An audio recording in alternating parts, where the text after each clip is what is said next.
We need to build a bridge to the 21st century. And I don't think our country, I don't think the rest of the world appreciates we're living through the most profound, significant, transformative economic revolution in the history of the world. And that's a mouthful to say, and I don't think we quite get it yet. There's only been 3 major economic revolutions. You know, we lived through, it took 3,000 years for the agricultural, 300 years for the industrial, and this revolution's only going to take 30 years, and no single generation of people have ever witnessed so much change. The rate of expansion of public resources at constant prices is about 10 to 12%, which is much faster than GNP growth. But it's a question of being able to use that for basic education, basic healthcare, and I think there's a huge gap there. We need to be reminded of just how huge the inequality is. We know that we're dealing with poverty, but poverty and inequality are in fact 2 different issues. We need a consciousness and a determination, and I think democracy keeps us on our toes. How is the income generated being divided between the different groups of people?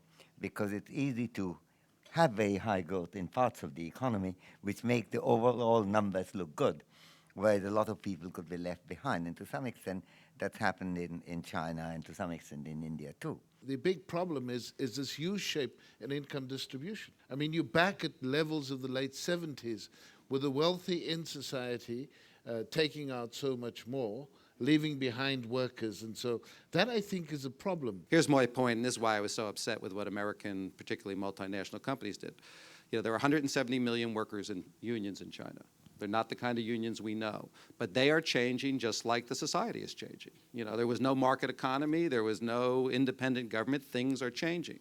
And if those 170 million people end up, or 250 by the time it's over, 300, in a real organization that can distribute wealth within the country, we will have less inequality. In the past, our dictatorship spent all the money and wealth of Iraq in rearming, building a very big, huge army, launching wars of aggression against Kuwait, against Iran, against its people.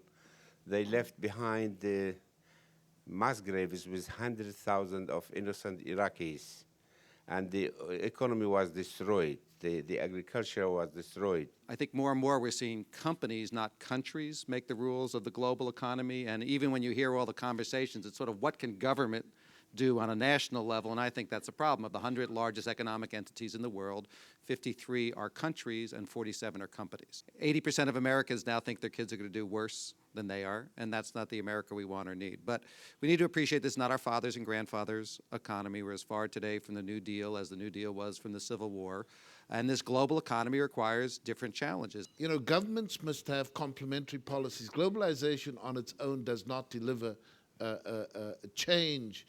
Peasants are left behind largely. Even wage earners in export-related industries are left behind.